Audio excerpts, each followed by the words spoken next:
Washington has parted ways with head coach Jimmy Lake. That decision came on Sunday, and it came on the heels of Lake serving a one-game suspension without pay over the weekend following a sideline incident back on November 6th in which he appeared to strike a player during a loss to Oregon. Washington Athletic Director Jen Cohen had this to say: "I must always act in the best interest of our student athletes, our department, and our university. No one wanted Jimmy to succeed more than I when I hired him in 2019, but ultimately this change is necessary for a variety of reasons, both on and off the field." For more, we say hello to ESPN.com staff writer Kyle Bonagura. And Kyle, I think the obvious question is here: was this decision made primarily because of that incident or because of the track record at Washington? Yeah, it's tough to quantify what factors should be weighed in the most in this decision. I think we saw Jimmy Lake come in as a really highly qualified candidate to take the reins from Chris Peterson at the end of the 2019 season. Last year didn't really count as a 4-game season. They went 3-1, but really not a whole lot of takeaways there, right?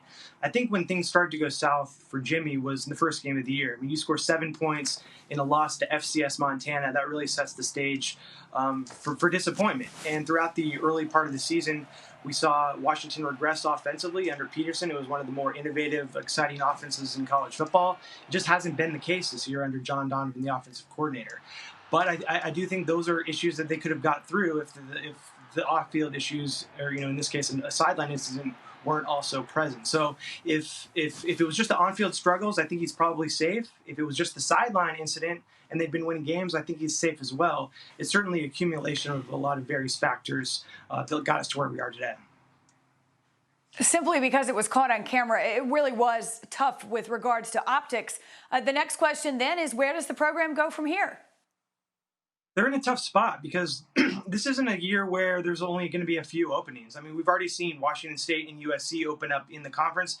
Obviously, LSU's open, and we're going to see a number of high-profile job openings, make the same move in the coming weeks, right? So it's going to be a very competitive job market for Washington. They're not going to be at the top of the list. There's a lot to like about that job. It's a great stadium, a great city, a great culture there on campus. But at the same time, are you going to be able to beat out a school like USC for a top-tier candidate? Probably not, right? So I think Jen Cohen, after going with a defensive coordinator, someone who didn't have previous head coaching experience before, I think she probably leans towards a candidate who has more experience as a head coach, someone who can kind of step into that role and shore up some of the issues that were problematic under Jimmy Lake. Whether that's an offensive guy, a defensive guy, I'm not sure that really matters. I think they do want to get the offensive cleaned up. That was the primary reason for the on-field struggles. So look for a head coach with more of an offensive background if we're making odds right here on a Tuesday afternoon. Thanks for watching ESPN on YouTube. For live streaming sports and premium content, subscribe to ESPN+.